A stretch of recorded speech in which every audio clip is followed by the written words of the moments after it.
Porque la voz del pueblo debe escucharse. Porque el compromiso es con todos los costarricenses. Rolando González y Carlos Roversi, en La Hora que Ortiga. Un programa que saca roncha, crítica, polémica, lo que otros callan.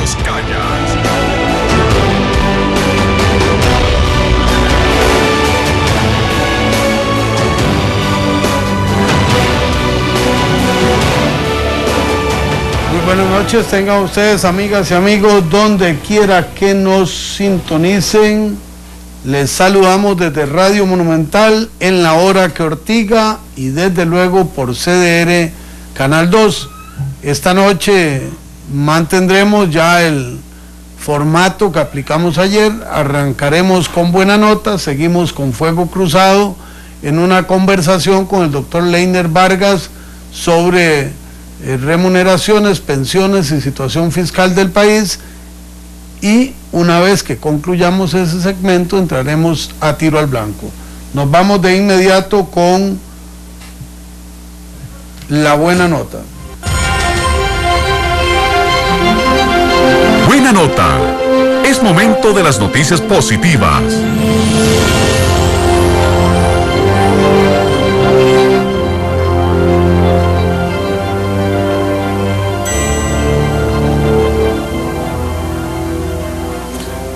La buena nota de esta noche es para la Policía de Tránsito y la Fuerza Pública.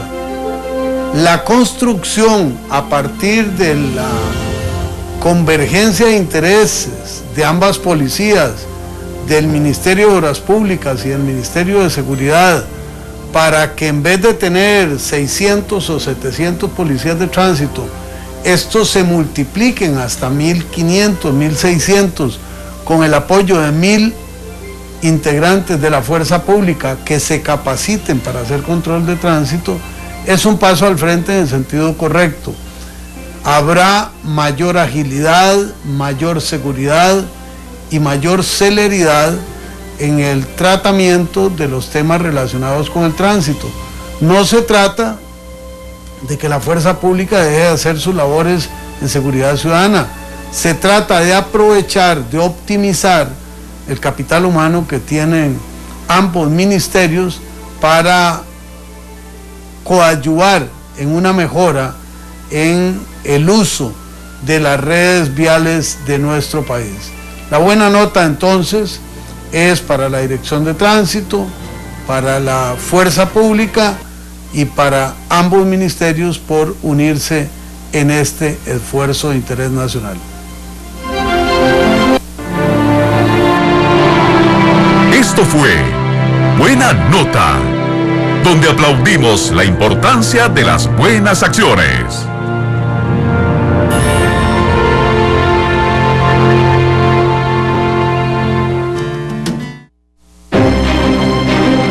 Fuego Cruzado, la entrevista con la opinión.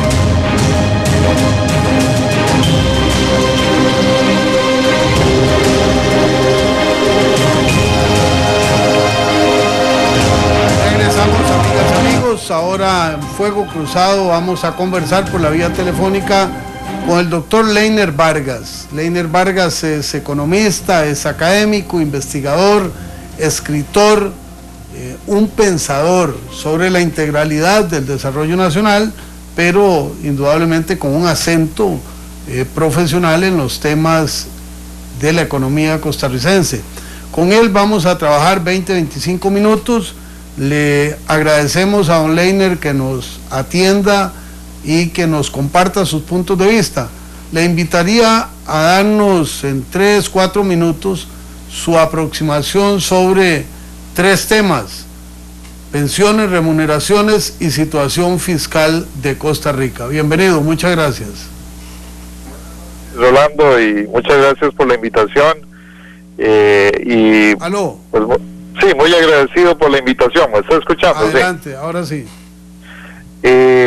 Bueno, en primer término, decir que la situación fiscal del país es una situación crítica, que de de alguna manera ha sido atenuada por las condiciones internacionales favorables en el tema de tasas de interés y la baja en los precios del petróleo, que sobre todo en este año ha tenido un impacto muy significativo en las cuentas del país y que ha sido un alivio para el país en las condiciones en las que estamos. Esa condición fiscal es una situación que no tiene, remedio, a no ser que se tomen medidas sustantivas del lado del gasto y medidas importantes por el lado de los ingresos. Hoy quisiera más bien referirme a las primeras y en ese referendo, esa descripción de los elementos más importantes que habría que atender por el lado del gasto, creo que los tres disparadores más importantes son el tema de los salarios, el tema de las pensiones y, como hemos venido hablando, alrededor del tema de los intereses de la deuda o el componente de la deuda que se podría de alguna manera desequilibrar en los próximos años y inclusive en los próximos meses. Sobre el tema de los salarios, el tema más importante a considerar es cómo frenar el componente de los incentivos salariales, más no necesariamente el tema del salario base, más allá de algunos temas interconectados, como el tema de los salarios de los médicos, con el tema de los salarios de los policías y de algunas componentes, que habría que limpiar en la estructura del Estado central. Por el lado de las pensiones, es injusto que los costarricenses tengamos que pagar un esquema de pensiones de lujo y un sistema de pensiones que de alguna manera ha venido favoreciendo a un grupo muy pequeño de costarricenses a cargo del presupuesto nacional. Y ahí también se requieren medidas económicas que permitan que a largo plazo, en los próximos 10 años, nosotros podamos tener equilibrio en el sistema de pensiones y podemos discutir algunas de esas medidas. Y finalmente, es muy prudente que el país se aboque a reducir el tamaño de la deuda y atender el problema fiscal cuanto antes mejor, para evitar que los intereses se conviertan en una bola de nieve que se trague el componente, sustantivo del gasto público, cuál es el que va referido a educación, a salud, a vivienda y en general a seguridad ciudadana, que son los componentes, sustantivos y más importantes que hay que mantener y ojalá fortalecer, y por supuesto el gasto o la inversión pública en infraestructura, que es urgente recuperar y ojalá mejorar. En ese contexto, don Rolando, me parece que se tiene que hablar de un ajuste a largo plazo, pero que tiene que empezar hoy en los elementos que hacen el gasto público insostenible, no tanto en términos de volumen, pero sí en términos de tasas de crecimiento para los próximos años. Estamos con el doctor Leiner Vargas, hablamos sobre la situación fiscal del país. A partir de este momento ya podremos interactuar por redes sociales y por el 905-222-0000 con los criterios que ustedes quieran intercambiar con don Leiner. Vamos a ver qué tenemos acá. Francisco Benavides, interesante porque las pensiones no tienen aumento. ¿Cuántos durante casi 50 años tienen una pensión de 600,000 y se olvidan de que los años pasan y todo sube menos la pensión? José Antonio Arias, Rolando, un placer saludarlo. Lo mío es cuando le dará chance al tema de recurso hídrico, porque es tan importante para todos esa ley. Lo veremos oportunamente.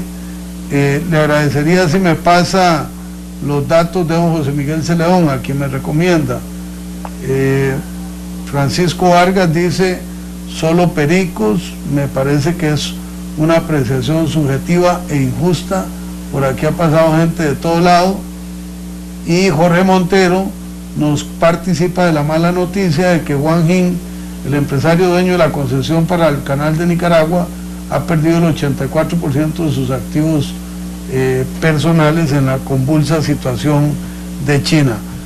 Don Leiner, tomando el tema de pensiones, aquí nos hace don Francisco Benavides una afirmación sobre el no crecimiento de las pensiones. Habla del régimen de 600.000 colones de montos. Me decía hoy una persona que un familiar suyo subsiste con una pensión de 140, 150.000 colones y que ha sido la misma desde hace 10 años. Usted hablaba de pensiones abultadas. ¿Cómo acercar esos extremos y cómo hacer justicia social y fiscal en el campo de las pensiones? Bueno, por supuesto, no me refiero a las pensiones que están por debajo de lo que podría ser el salario exento en este momento. Estamos hablando de que es alrededor de 710.000 colones lo que está exento en la tasa del salario, de la tasa del impuesto sobre la renta al salario.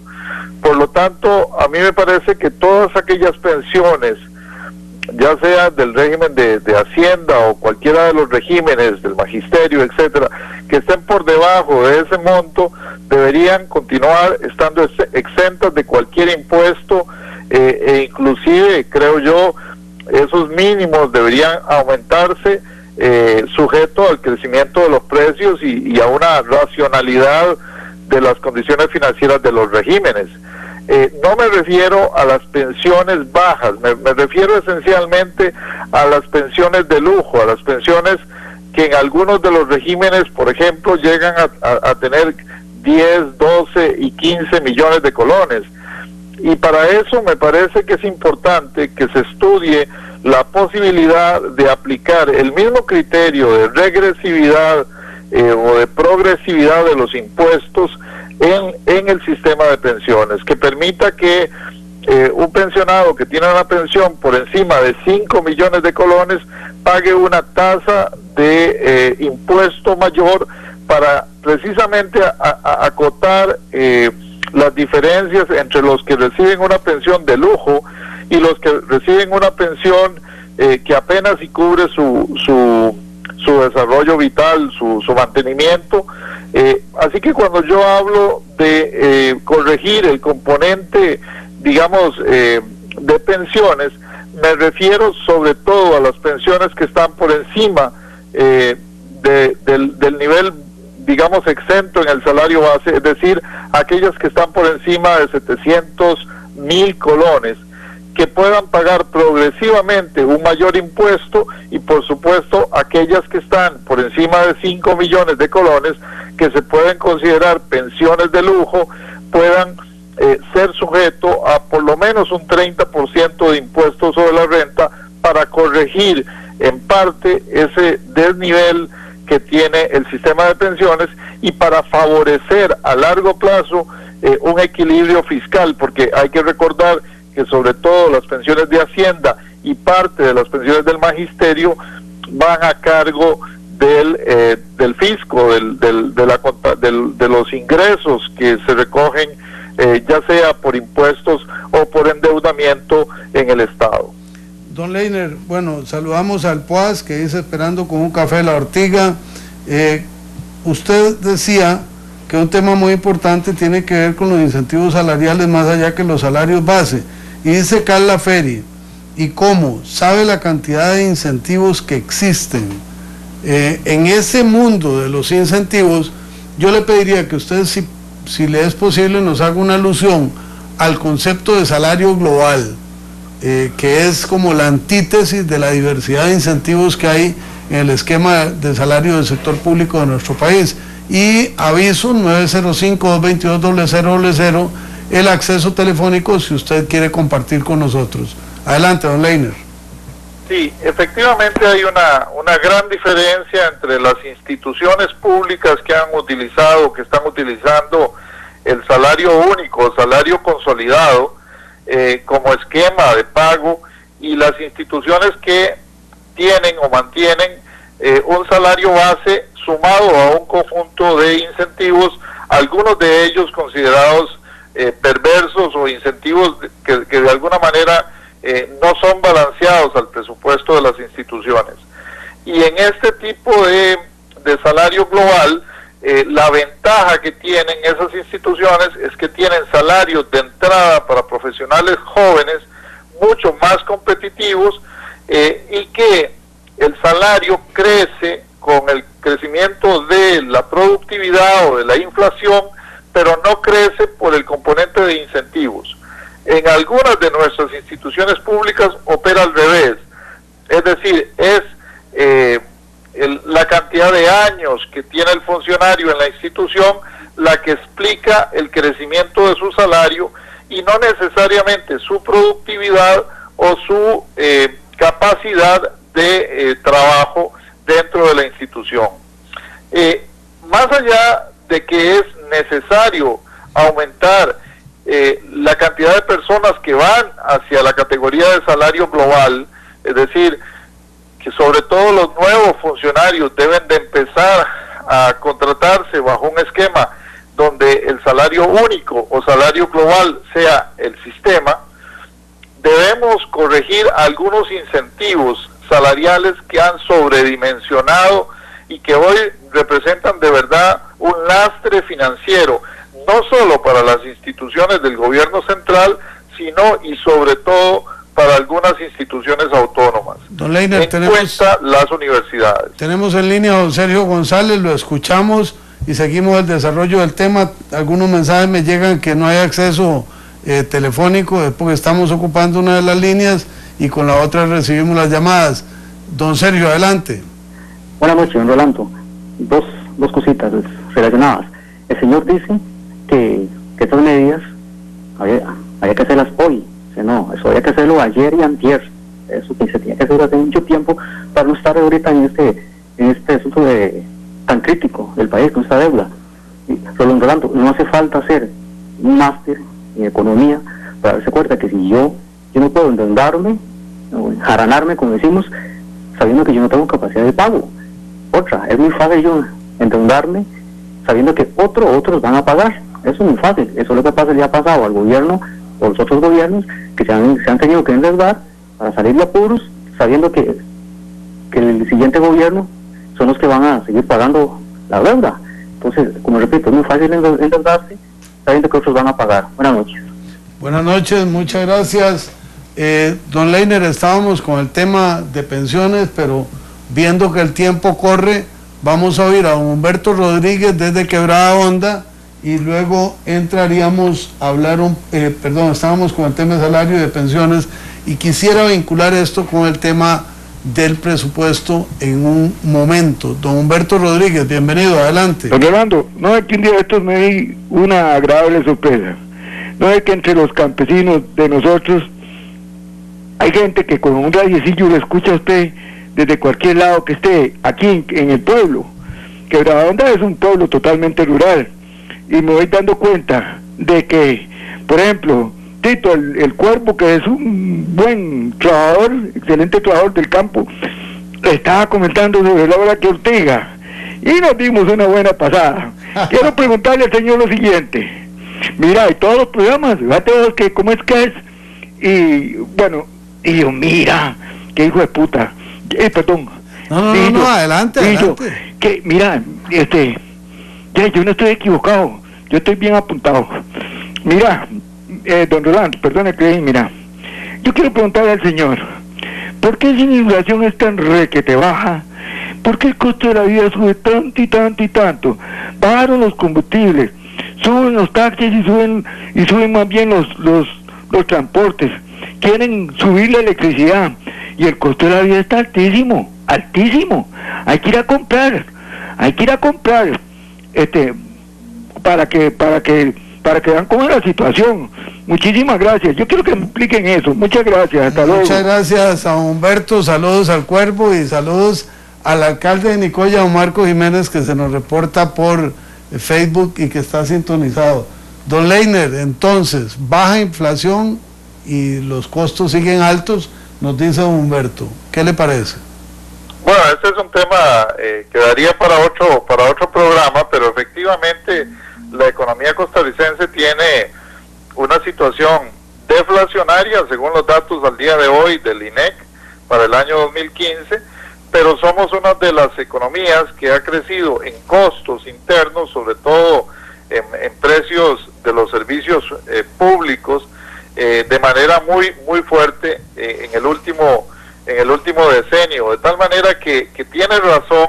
En el presupuesto de muchas de las familias el costo o los costos que se tienen que pagar han aumentado, a pesar de que los bienes que se miden a través del índice de precios al consumidor, en promedio, por lo menos por lo que indican las estadísticas, están hoy igual o un poquito más bajos de lo que estaban el año pasado. Y quería referirme al comentario del oyente anterior. Me parece que es muy importante que el costarricense entienda que hoy de cada colón que gasta el Estado, de cada 100 colones, 50 colones los pide prestados, y que se van a acabar este año los eurobonos y que el país no puede seguir echándole leña a esa hoguera de manera permanente y subsistir, digamos, como Estado y como país. De tal forma que esta discusión que algunas veces nos duele sobre el tema de salarios o el tema de pensiones, sobre el tema de ajuste en las finanzas públicas, tiene que darse y debe darse con la claridad de que cualquier ajuste y cualquier ahorro que hagamos va a significar que los costarricenses dentro de una década probablemente vamos a estar teniendo que pagar un poquito menos, o no nos van a tener que sacar de nuestro bolsillo a través de la inflación o a través de los impuestos nuestros recursos para poder financiar ese Estado. Entonces, el ajuste en esta discusión del presupuesto y de las finanzas es muy importante que se dé y que se empiece a dar, ojalá desde ahora. Yo inclusive he sido muy crítico del gobierno en este primer año, porque ese ajuste debió de darse desde el primer año y no esperar al presupuesto 2016. Estamos con el doctor Leiner Vargas, tema pensiones, remuneraciones, situación fiscal y desde luego presupuesto. Dice Mauricio Mata desde Pérez de León: ¿qué se vislumbra en la Asamblea con respecto a la situación tan grave? Reforma fiscal, recorte presupuestario 2016. ¿Qué esperanza tenemos? Me parece que le hace un cruce para que interactúen el presupuesto y la reforma fiscal. Debo señalar que la Asamblea ha comenzado a ordenar su rol con la aprobación del proyecto de combate al contrabando, sigue el proyecto de defraudación fiscal y después vendrían otros proyectos previos a que inicie la discusión sobre la reforma fiscal, que hoy todavía está absolutamente cruda. José Gómez desde Santa Cruz con la última llamada de este segmento. Adelante, don José. Buenas noches, don Rolando. Buenas noches. Y al invitado. Don Rolando, era que en una oportunidad yo le había hecho por escrito una pregunta. Yo me pregunto, toda la gente que cotizamos para las pensiones, no todos logran o lograremos llegar a pensionarnos. ¿Cuánto es el porcentaje de las personas que se logran pensionar? ¿Y por qué, si es que no todos logran pensionarse o logramos pensionarnos, de todas maneras hay un déficit? ¿Por qué? Si hay mucha gente que antes de la fecha de su pensión ya han partido para el Altísimo. ¿Cómo es esto? Explíquemelo. Muchas gracias, don José Gómez. Ahorita le contesta don Leiner Vargas. Voy a unir eso con otra intervención en Facebook de don Alfonso de la O. ¿Qué entiende usted por pensión de lujo? El invento legislativo de pensiones con cargo al presupuesto nacional es un concepto erróneo, verbigracia o ejemplo.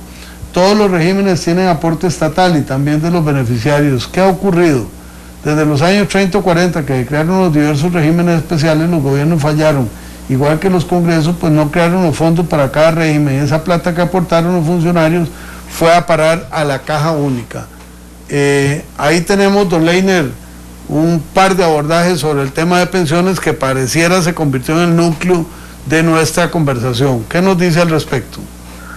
Sí, efectivamente, cuando las pensiones son racionales, es decir, cuando se recibe una pensión que es equivalente a la cotización que se ha hecho a lo largo de la vida laboral, más un porcentaje que cotizaba el Estado, que cotizaba un tercero, ese tipo de pensiones nos dan salarios equivalentes o ingresos equivalentes que no son de lujo. Y estamos hablando sobre todo de las pensiones que están a cargo del presupuesto nacional. Por ejemplo, en el caso de las pensiones que están a cargo de la Caja Costarricense del Seguro Social, hay un tope que no supera los 2 millones de colones. De tal manera que cuando se habla de pensiones de lujo, se habla de pensiones que probablemente están por encima de 4 a 5 millones de colones, pero que además cuando se hace el estudio actuarial de las cuotas que se pagaron y de la esperanza de vida de esas personas a lo largo de los próximos años, que es para contestarle también al señor de Santa Cruz, la esperanza de vida cuenta en promedio los años que va a vivir un costarricense una vez que se retire de su condición laboral, y en muchos casos esa esperanza de vida promedio está aumentando, de tal manera que muchos de los que han salido a disfrutar una pensión y algunos que disfrutaron de una jubilación temprana de 45, 47 o 50 años, están siendo pensionados cerca de 40 años, con una pensión que está por encima del valor actual de lo que ha cotizado durante el tiempo laboral, y todo eso lo estamos pagando los costarricenses a través del fisco, a través de los impuestos, y ahora todo eso también forma parte del endeudamiento externo que tiene el país. De tal manera que se oye y se menciona como un criterio racional que hay que atender, sobre todo para esos pensionados de lujo, un mecanismo que permita achatar esa pensión y que los costarricenses podamos pagar esas pensiones y no crear un hueco en las finanzas públicas, y que de la noche a la mañana suceda lo que ha sucedido en Grecia, en economías como España, donde los pensionados han tenido que caer en su nivel de vida de manera drástica porque el Estado se ha tenido que declarar en bancarrota. En ese sentido, yo creo, como economista y como persona responsable en este país, creo que hay que atender esas situaciones a tiempo, y que la Asamblea Legislativa debe de actuar por el lado del gasto a tiempo antes de que el país caiga en una situación de bancarrota y haya que, por ejemplo, declararse incapaz de pagar las pensiones, y no solamente aquellos que están en condiciones de lujo, sino que aquellos que están en pensiones menores van a verse perjudicados, como lo ha sucedido en otros países como Grecia o España. Y me parece que en ese sentido el país tiene que hacer un esfuerzo, y ese esfuerzo tiene que hacerse lo más pronto posible. Muchas gracias a don Leiner Vargas, que sea esta una de muchas conversaciones, indudablemente con la facultad del conocedor de la materia y del docente, que permite transmitir temas tan complejos en forma llana y entendible para quienes no somos eruditos en el campo económico y fiscal. Muchas gracias, don Leiner. Buenas noches. Buenas noches, un placer. Vamos a una pausa y volvemos con Fuego Cruzado, y ustedes con los temas que quieran proponer, con Tiro al Blanco y los temas que quieran proponer, más 2, 4, 5 temas que tengo en cartera. Esto fue Fuego Cruzado.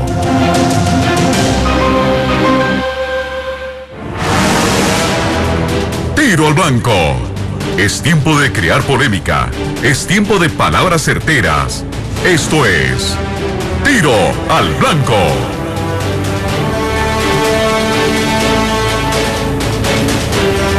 Regresamos, amigas y amigos, a la fase final de la hora que Ortiga. Dice Fernando Hidalgo: ¿por qué en este país no hay una lista de precios mínimos o máximos de la canasta básica, carnes, verduras y fruta, para poder denunciar a pulperos y supermercados que andan cobrando precios que les da la gana? Sí existe esa lista, sí se publica, eso es con el Ministerio de Economía, en la Oficina de Defensa del Consumidor le puede informar. Fernando Hidalgo también: ¿por qué hay tanta persecución en contra del hombre, que lo encasillan, lo juzgan, lo quieren multar, encarcelar? ¿Y qué se hace en contra de las mujeres que andan con las nalgas al viento, los pechos casi afuera? ¿Quién las encasilla? Etcétera. Bueno, ahí hay como una posición antagónica con lo que son las corrientes contemporáneas de la libre manifestación de cada quien y del libre ejercicio de los criterios de contención y el relacionamiento sana con otras personas, indistintamente del sexo a que pertenezcan. Dice David Scott: la Contraloría indica que el salario único no es solución, ya que a largo plazo sería peor que la modalidad actual. David, debo contarle que es todo lo contrario. La Contraloría inició esta práctica dentro de su organización y está funcionando de manera convincente. Es un proceso, no es de un día para otro. Correo de Brujas: ¿será que la inflación de aquí la calculan de una forma parecida al ranking de la FIFA? Incomprensible. Está bonita la pregunta. Roberto Guzmán: el MOP no ejecutó 5.234 millones en tecnologías de información. Dice Roberto Guzmán: no ejecutan obra pública, no saben de contratación administrativa y menos de tecnologías de información. Y además Roberto Guzmán nos comparte que el INS elimina las zonas de riesgo para atención de accidentes. Y también retuitea una declaración que di hoy al Mundo, en el sentido de que el presidente de la República no quiere atender a la prensa. Hoy en el Tribunal Supremo de Elecciones se hizo el inicio oficial de la campaña para elecciones municipales y el presidente se retiró del lugar por una ruta alterna y no atendió a la prensa, lo cual suscita indisposición, malestar y crítica. Les decía que voy a proponerles algunos temas y desde luego, como siempre, ustedes entran por la vía telefónica, digital y nos dicen los temas que ustedes quieran. 1. Hay un conflicto en materia de trasplantes en niños porque autoridades o médicos del Hospital de Niños y de otros hospitales, particularmente del México, no se ponen de acuerdo en dónde deben ser las intervenciones quirúrgicas y en qué condiciones. Tenía el tema del salario global, ya creo que está agotado. Los taxistas reivindican frente a ARECEP legalmente que les deben devolver 3.100 millones de colones de cánones cobrados indebidamente. Ya metimos el tema de los 5.234 millones del MOP sin ejecución en materia de tecnologías, y un tema fresco: las dos grandes movilizadoras de sindicatos, Busco y Patria Justa, le reafirmaron al gobierno que van a mantener sus acciones huelguísticas para las próximas semanas. Como todos sabemos, el menú para convocar esas actividades es como un supermercado, está surtido con todo lo que usted quiera. Entonces, por un lado tuvimos una manifestación de ya no más recope, espontánea, construida en redes sociales, un fin de semana, y por otro lado vienen dos manifestaciones, una impulsada por Busco, otra por Patria Justa, donde se reivindican temas de salarios, empleo público, pensiones, presuntas amenazas a las condiciones laborales del sector público, etcétera. ¿Qué opina usted sobre estos temas? ¿O qué opina sobre otros temas, o en cuáles quiere que yo le opine? y vamos construyendo juntos nuestra segunda y última fase de esta noche con Edilberto Escobar desde Goicoechea y Ricardo Herrera desde Santana. Don Edilberto, adelante por favor. Muchas gracias, Rolando, por la oportunidad. Es lástima que no pude entrar estando la INPE. Yo conozco personalmente y he oído opiniones. Estamos con problemas con el teléfono, don Edilberto. Sí, hay problemas con la señal desde hace rato. Pero bueno, lo más importante que te quería decir, Rolando, y participar con vos y compartir es que ahora que se habla del hueco, la capa de ozono que tienen las finanzas del Estado, yo siento que hay una recarga hacia la planilla pública, hacia la planilla del Estado, tanto activa como pasiva. Y hay muchos ejemplos, que lástima que por falta de espacio no puedo compartir aquí con los oyentes, que pueden demostrar que eso no es tan cierto en un 100%. Y era lo que quería compartir con Leiner para que él nos diera su opinión. Pero ahí la dejo, Rolando. Muchísimas gracias a don Edilberto. Bueno, el tema queda vivo, eso de la capa de ozono, el hueco en las finanzas públicas, es una realidad. Obsérvese que este gobierno hace un gran esfuerzo y le aporta 25.000 millones de colones efectivos a la Caja de Seguro Social. Sus jerarcas celebran y algunos analistas censuran que es muy poco. Conociendo el tema presupuestario fiscal como ahora lo conozco, creo que el gobierno hizo un esfuerzo gigantesco y que las autoridades de la Caja quieren optimizar esos recursos. Sigue siendo insuficiente y seguimos en deuda. Como dijo un radio escucha el señor de la O, son deudas acumuladas por incumplimiento de diferentes gobiernos. Ricardo Herrera desde Santana, adelante. Sí, buenas noches, don Rolando.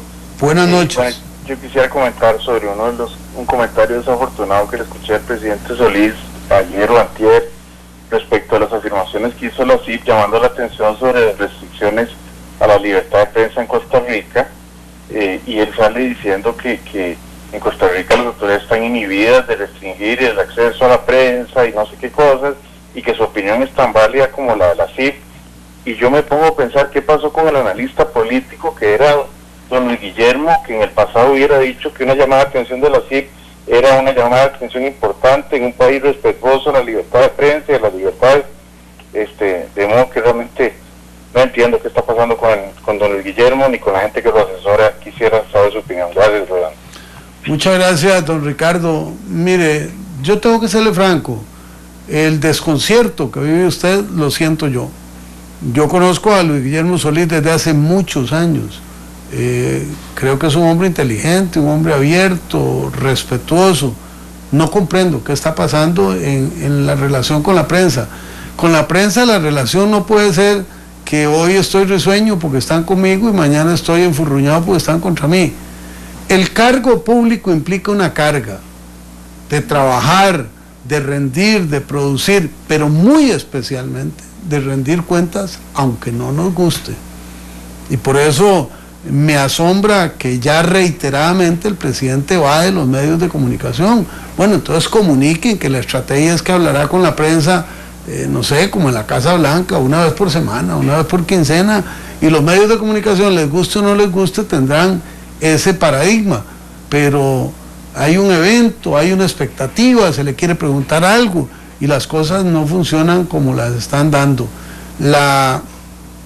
El señalamiento que le hace la CIP no es al gobierno, es a Costa Rica. De pronto aparecemos en la lista de los países que tienen deudas en materia de libertad de prensa. ¿Quién ha visto eso? Eso hay que combatirlo, y hay que combatirlo desde todos los medios, incluido el de la sociedad activa. Don Luis Ángel Moraga desde Heredia, adelante. Don Rolando, ¿cómo está? Bien, ¿y usted? Muy bien, por dicha. Mire, don Rolando, yo estoy con algo en el buche porque o sea, yo me siento tan mal de ver que este país se nos está yendo de las manos. Deme un minuto porque casi no le oigo, a ver. ¿Ahora sí? Ahora sí. Ahora sí, le decía a Rolando que me siento tan mal porque yo siento que ese país se nos está yendo de las manos a los hijos. Mire, yo me pongo a pensar, ¿qué es la democracia? Bueno, la democracia es donde las mayorías ganan, donde las mayorías son las que definen, ellas son las que dan un presidente, ellas son las que eligen unos diputados, las que eligen todos los poderes. Sin embargo, aquí en Costa Rica se está presentando una situación, principalmente después de la entrada de don Guillermo Solís, que es esta. Las minorías hacen bulla y las minorías, muy minorías, don Rolando, ganan. Vea, estos grupitos de sindicatos, si usted pudiera hacer una encuesta, pero no una encuesta, algo pequeño, usted pudiera preguntarle a tico por tico, don Rolando, y aquí ganamos 91% a 9% los que están de acuerdo en estos abusos de las convenciones colectivas, en estas vagabunderías de las benditas paros, huelgas en horas laborales, que hacen lo que les da la gana, que les pagan una bonificación por llegar temprano al trabajo como si no fuera la obligación de ellos, y sin embargo ellos ganan todas las luchas.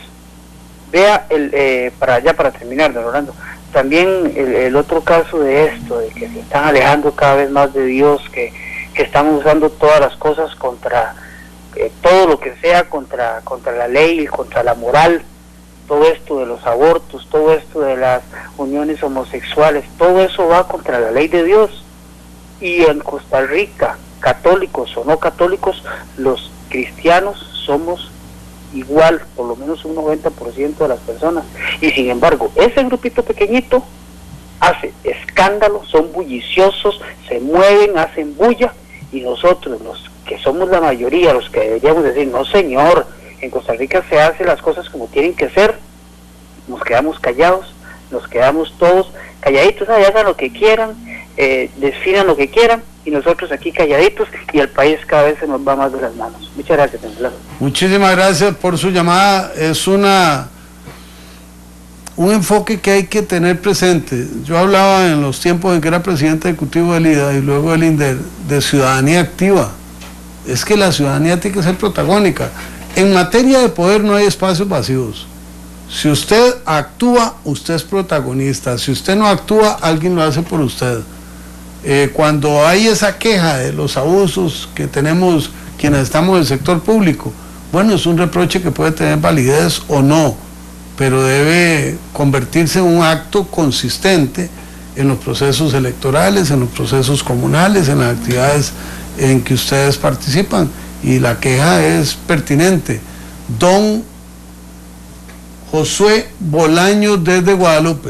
Bueno, don Rolando, más que todo el tema que quiero hablar es sobre el tema de la impunidad, digamos, de la delincuencia. ¿Cómo es posible, don Rolando, que me acabo de dar cuenta ahorita en el avance de la hora de Noticias Repretel, que el muchacho que denunció al carebarro que andaba aquí por el bulevar filmándole las partes íntimas a una muchacha, acaba de ser apuñalado aquí en San Sebastián? O sea, el muchacho ahorita se está batiendo entre la vida y la muerte, y yo me pregunto, o sea, ¿dónde está, digamos, las leyes, digamos, de este país? Porque ahora el otro señor anda ahí, ya se dio cuenta la población de que el señor trabaja en el Ministerio de Hacienda, y ahora salen con el pretexto de que lo van a sancionar, que van a tomar medidas respectivas. Qué casualidad que ahora, digamos, el muchachito que vino y lo denunció, unos días después venga y aparezca apuñalado aquí en San Sebastián, como le digo. ¿Dónde están, digamos, la protección a la población en este país? Porque, o sea, en las noticias lo dijeron, ni siquiera hubo muestras de que lo intentaran asaltar. O sea, más que todo parece como una venganza.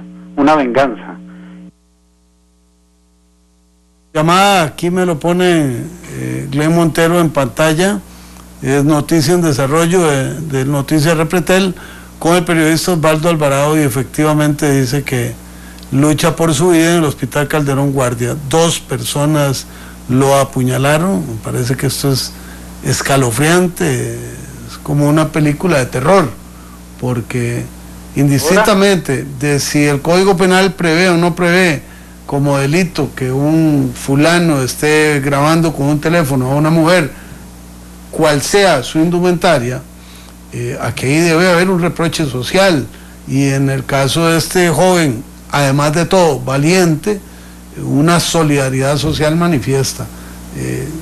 De veras que me conmueve, porque imaginaba cualquier cosa menos esto que usted nos informe, que estoy corroborando en la pantalla de Noticias Repretel.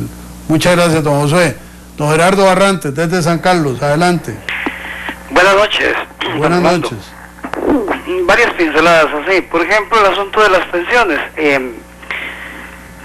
Me parece que esas llamadas a pensiones de lujo, pues deberían ser borradas de un plumazo, de la misma manera que quieren borrar las convenciones colectivas. Creo que son más vulgares y más inaceptables esas pensiones de lujos que las mismas convenciones colectivas. Se supone que una pensión para una persona es pues para que termine sus días de una manera digna, de una manera decorosa, y no para que se enriquezca a costa del Estado. Y a razón de que haya recaudado para recibir semejante cantidad de dinero, pues debería devolvérsela y punto. En cuanto a mire, yo sinceramente le digo, este tal movimiento de ya no más recope, usted me va a disculpar la expresión, pero me parece una cosa totalmente estúpida. Me parece que las personas que están al frente de eso, una de dos, o son personas de una gran ignorancia que ignoran el fondo de las cosas, o están siendo manejados como monigotes por Otto Vargas o por los interesados. Y por otro, porque en el caso del ICE, por ejemplo, en el caso de las instituciones del Estado, como el ICE, nunca ha existido, por ejemplo, específicamente en el ICE, nunca ha existido ineficiencia del ICE. Lo que ha existido es un interés o la acción de partes interesadas de hacer aparecer al ICE como ineficiente, pues para quedarse con el negocio. De hecho, eso es lo que ha sucedido. Ocurren cosas totalmente inaceptables y nauseabundas, por ejemplo, como el caso de que dos sujetos que estuvieron representando a la compañía telefónica que demandó al ICE fueron contratados por Sutel, para elaborar la sanción contra el ICE. ¿Cómo es posible que en la Sutel los que hayan hecho eso andan sueltos y no metan a estos descarados a la cárcel? Dios mío, buenas noches. Buenas noches, muchas gracias a don Gerardo Barrantes por su participación en la hora que Ortiga. Vamos a ver qué elementos adicionales tenemos en red. Dice José Luis Madrigal: Rolando, ¿cómo es el panorama político para Liberación a nivel municipal? Me parece que hoy Liberación Nacional es el partido a vencer, indistintamente de mi militancia. La razón es aritmética. Liberación Nacional dirige hoy 59 alcaldías, por lo tanto empieza con una condición muy alta que obliga a todos los demás partidos a bajarlos de ahí. Si comparamos esas 59 alcaldías con lo que ocurrió en abril del 2014, del retiro del candidato presidencial y la paliza que el PAC le pega a Liberación Nacional, en el 2014 uno imaginaba, bueno, Liberación Nacional, si le va bien, llegará a 10 alcaldías. Hoy me parece que avanza significativamente hacia metas más cercanas a los cargos que ocupan. ¿Qué ocurre con los demás partidos políticos? Es una incógnita. ¿Cuánta gente se mantendrá adscrita del 1.300.000 a las papeletas del PAC? ¿Cuántas seguirán al Frente Amplio? ¿De qué tamaño es el repunte de la Unidad Social Cristiana? ¿Qué significa el republicano calderonista? ¿Cuánto se ha recuperado el movimiento libertario? ¿Qué representa el PACE, donde va a participar? ¿Y cuál es la presencia, la cohesión, la influencia que tenga Renovación Costarricense y Restauración Nacional, así como las fuerzas cantonales que se han presentado en varios lugares, solos o en alianzas? Son los elementos constitutivos de esta ecuación que hace difícil cuantificar cuál va a ser el resultado. Me decía una periodista un día de estos, hay que dar números. Digo, bueno, todavía es temprano, apenas están los equipos terminando sus alineaciones. Observen que la inscripción en el registro electoral culminará a finales de este mes, por lo tanto todavía hay tiempo para que terminen de articularse las papeletas y ver cuáles son los enfrentamientos que se van a dar, partiendo de una afirmación mía, no demostrada empíricamente. La gente mayoritariamente va a votar por personas y no por partidos políticos. ¿Cuánto afecta o no a Liberación Nacional? Lo veremos en las próximas jornadas, y aquí pasarán por esta sala candidatas y candidatos de distintos partidos políticos para escucharlos, para conocerlos y para que usted vote con plena conciencia de qué es lo que le están planteando en su cantón. Orlando Palma, saludos Rolando, las manifestaciones son una peste para el país que lo tienen enfermísimo, gracias. Bueno, nos manda además una foto de Teresa de Calcuta con Diana de Gales muy significativa, otra de una pajarita dando de comer a sus pajaritos. Don Orlando manda unas curiosidades que nos ayudan a enriquecer el espíritu, porque eso también es parte de la vida.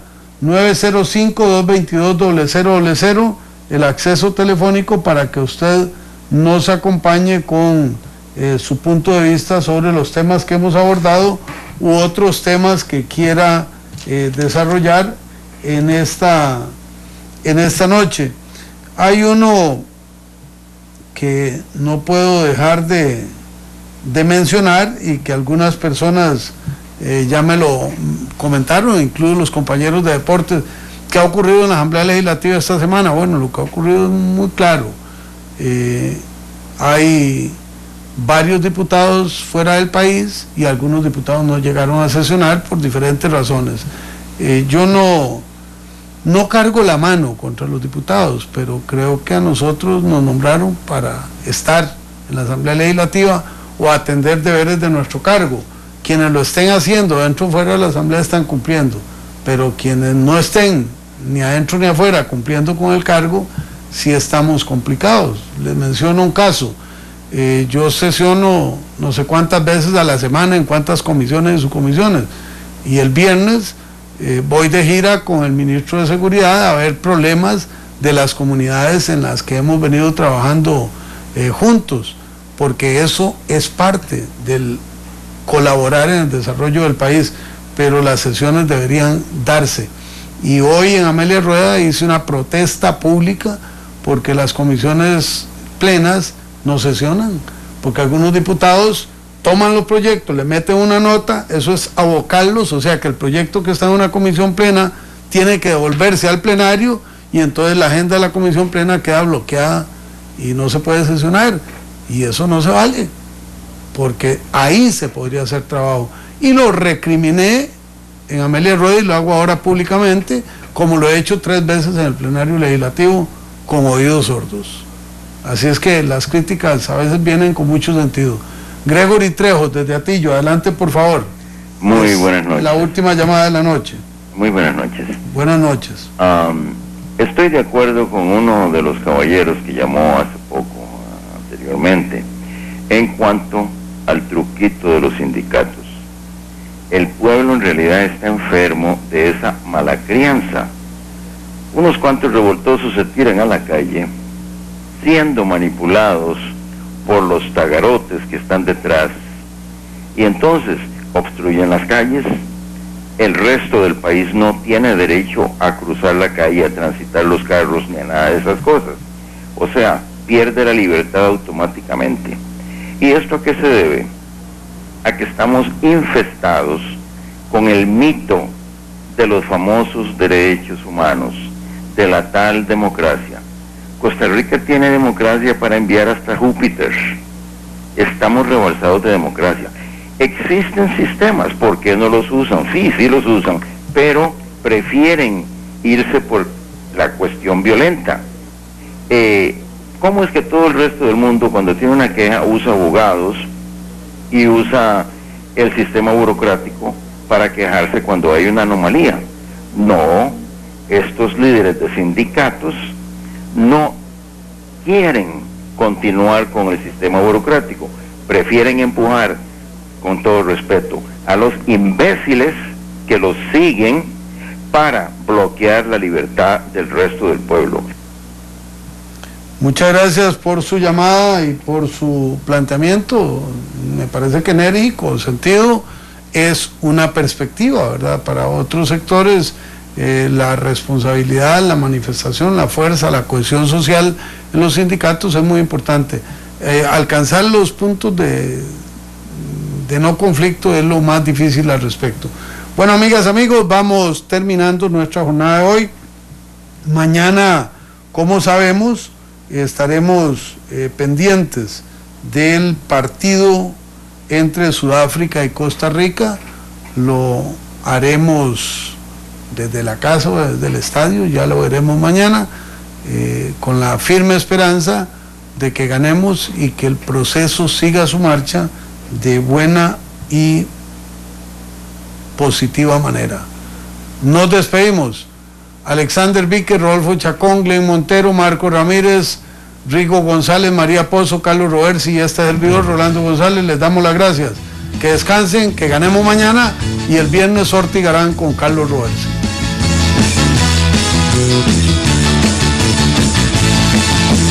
Vamos todos los ticos, somos una sola misión. Vamos todos los ticos, vamos a apoyar la selección.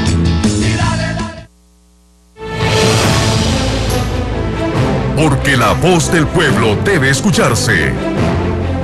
Porque el compromiso es con todos los costarricenses. Rolando González y Carlos Roversi en La Hora que Ortiga. Un programa que saca roncha, crítica, polémica, lo que otros callan.